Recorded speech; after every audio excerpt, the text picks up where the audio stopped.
থাকি তাকে ডাকা হলো, মানে বড় ভাই আর ছোট ভাই, এই দুই ভাই এই ঘটনার সাথে মোর অরলেস জ্ঞাত বিষয়টার সাথে। হত্যাকাণ্ড করেছে ছোট ভাই, বাট বড় ভাই জানছে বিষয়টা পরে।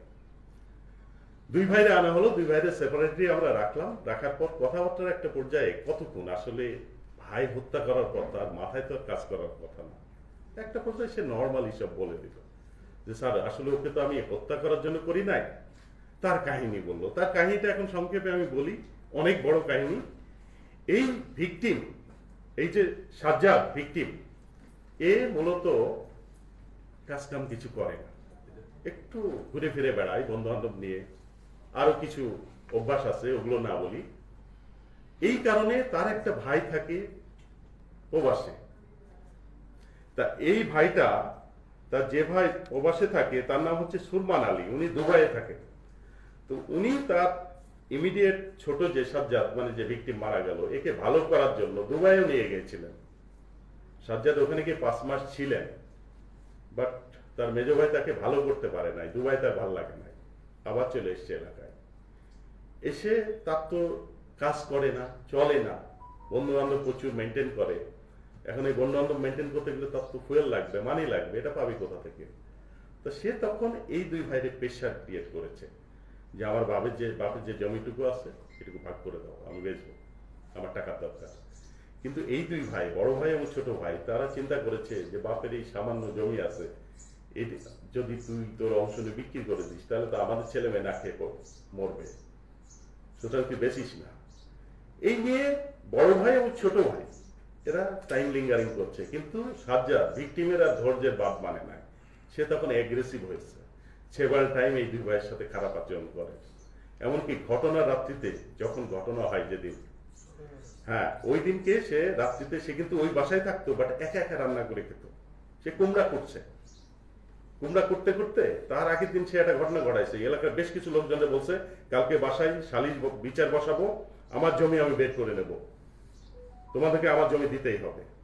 তা ও কেন সালিশ বসালো এইটা নিয়ে ছোট ভাইয়ের সাথে ওর তর্কাতর্কি, যে কিরে ভাই তুই বাইরের মানুষ ডাকছিস কেন, জমি নিবি ভালো কথা, এর মধ্যে বাইরের লোকজন ঢুকাচ্ছিস কেন? আর ওই সময় সাজ্জাদ কুমড়া কাটতেছে, তো ওর সাথে তর্কাতর্কি একটা পর্যায়ে শুরু হয়ে গেছে। সাজ্জাদ উঠেই মারছে আগে তারে, তো ও ছোট, ওর গায়ে শক্তি বেশি, ও তারে মারছে। একটা পর্যায়ে দুই ভাইয়ের মারামারি শুরু হয়ে গেছে। মারামারির একটা পর্যায়ে পড়ে গেছে যে ভিকটিম সাজ্জাদ, সে নিচে পড়েছে, আর ছোট ভাই যে মারছে সে উপরে পড়েছে। তো ওই যে ওখানে বটি ছিল একটা, বটিতে মোটামুটি গালে এইখানে 3 ইঞ্চি ডিপ হয়ে গেছে, আর নিচে যে পড়েছে মাথায় একটা ডিপ হয়েছে। মারামারির এক পর্যায়ে এই যে জাহাঙ্গীর দেখে তার ভাইয়ের পুরো শরীরে রক্ত বের হচ্ছে, তার শরীরে রক্ত, তখন সে পাজল হয়ে গেছে কি করবে। তাৎক্ষণিকভাবে যে তাকে হসপিটালে নিলে কিন্তু এই দুর্ঘটনা থেকে বাঁচতে পারত, কিন্তু ওদের মাথায় কাজ করে না। দ্বিতীয়ত তার উপরে দীর্ঘদিনের রাগ, সব মিলে তারা ওই সিদ্ধান্তে যেতে পারে নাই। একটা পর্যায়ে সাজ্জাদ কি হয়েছে, অতিরিক্ত ব্লিডিং এর কারণে নেতিয়ে গেছে। তখন সে ভয় পেয়েছে কি করবে। কিছুক্ষণ পর ওর যে বড় ভাইটার নাম হচ্ছে সিরাজ আলী, সে এসছে বাসায় নামাজ পড়ে, এসে দেখে এই কাহিনী। সে তখন তাকে বলছে কিরে তুই এটা কি করলি? তো বলে ভাই হয়ে গেছে, মারামারি এক পর্যায়ে হয়ে গেছে, এখন কি করবো। যাক, পরবর্তীতে তারা চিন্তা করেছে যে এটা নিয়ে থানা পুলিশ করলে তারা বিপদে পড়বে, so somehow they tried to manage that dead body. তখন তারা কি করেছে, তাদের উপর থেকে রশি কেটে এনেছে, সুন্দর করে করেছে, ভাঁজ করেছে, হাত পা ভাঁজ করে এটাকে পলিথিনের মধ্যে ঢুকিয়েছে, বস্তার মধ্যে ঢুকিয়েছে। ঢুকানোর পর এইটাকে সিএনজিতে করে এনে, এই ছোট ভাই শুধু সে ফেলে গেছে। সেটাও এক কাহিনী, সিএনজি কিভাবে আনছে। কামাল বাজার থেকে একটা সিএনজি কে ডাকছে, ডেকে বলছে তুমি এটা সিগারেট খাও, আমি বাসা থেকে একটু মালামাল নিয়ে আসি। সিএনজি আলা সিগারেট খাইছে, তখন ওকে বলছে সিএনজি তুমি সিগারেট খাইলে কিন্তু বন্ধ আমার নাকে আসলে আমি সহ্য করতে পারি না, তুমি একটু দূরে দাঁড়ায় খাও। ও তো দূরে গিয়ে সিএনজি আলা বিড়ি খাইতেছে, আর এই ফাঁকে ও কিন্তু আগেই ভাইয়ের লাশটা বস্তার মধ্যে করে এনে রাস্তার পাশে রেখে দিচ্ছে, এবং ঠিক ওই জায়গায় সিএনজি আনছে। সিএনজি আলা সিগারেট খেতে গেছে, টুক করে এনে সিএনজিতে ঢুকাইছে।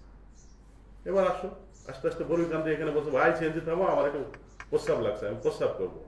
তখন সিএনজি আলা বলে আপনি তো যাবেন সামনে, আর 2-3 মিনিট লাগবে। কই ভাই আমার অবস্থা খারাপ, তুমি দাঁড়াও। দাঁড়াইছে, প্রস্রাব ফিরতে গিয়ে বলছে ভাই আমার আশেপাশে কেউ যদি দাঁড়ায় থাকে আমার প্রস্রাব করা ডিফিকাল্ট, আমি লজ্জা পাই, ভাই একটু দূরে সরে যান।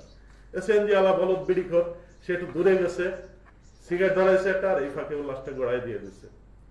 এই হচ্ছে তার লাশটা ডিসপোজাল করার সিস্টেম। তো সব মিলাই দেখেন